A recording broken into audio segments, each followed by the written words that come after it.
ELI5. What is the limit to how big a ship can really be? The size of a single hull is mostly limited by material strength right now. One way around this is to basically connect many hulls together. Even with super strong materials that could withstand any stress, a single hull would eventually run into issues with the curvature of the Earth. Since the boat would be flat. However, if multiple hulls are connected with the connection points being flexible, you could probably go as long as you want.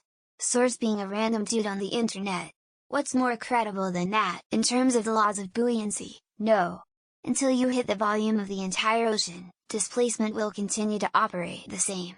There's definitely a point where the physics surrounding our current shipbuilding technology will fail. Bulk carriers already have a problem with breaking in half from the force of the waves if they're not taken care of properly. There's a point where something becomes so big that modern materials cannot handle the stresses imposed by moving through the sea. There is not really any limit to how big a ship can be. If there were a biggest ship hull that was possible, you could just take two of these hulls and connect them together to make one twice as large. So there cannot be a largest theoretical ship size. In fact, the current largest ship are kind of doing this. It have the hull of a super container ship but have two hulls connected together with big cranes mounted on top of it. It depends. If we are talking hypothetically, no, as you could hypothetically put a ship on a perfectly flat plane of water with no disturbances, and it would be fine.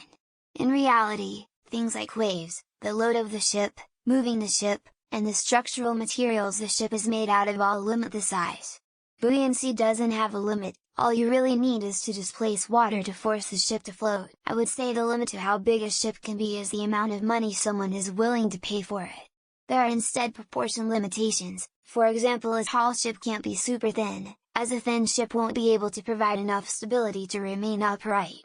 But as long as you keep within normal proportions of height, width and length, your budget is the limit. Nope, there's no limit on how big the ships can be constructed and deployed.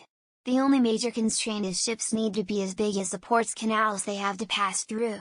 If you had to create a big enough ship just to hold a record and let it lie in the open sea without any major functions, then there's no limit. Buoyancy isn't an issue as it is related to the hollow volume inside the ship and the Archimedes principle.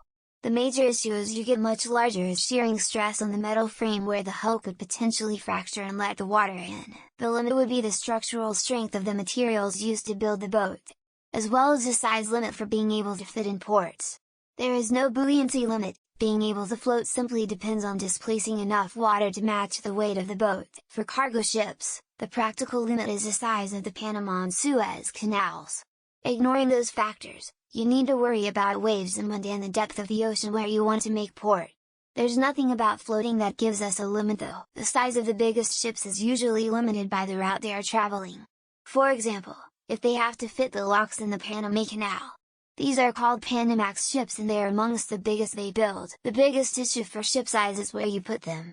Shipping ports are constantly upgrading to allow larger and larger ship. But if there are currently no points that can handle your ship, you can't do anything with it. A lot of ships are limited to Panamax, the biggest size that can fit through the Panama Canal.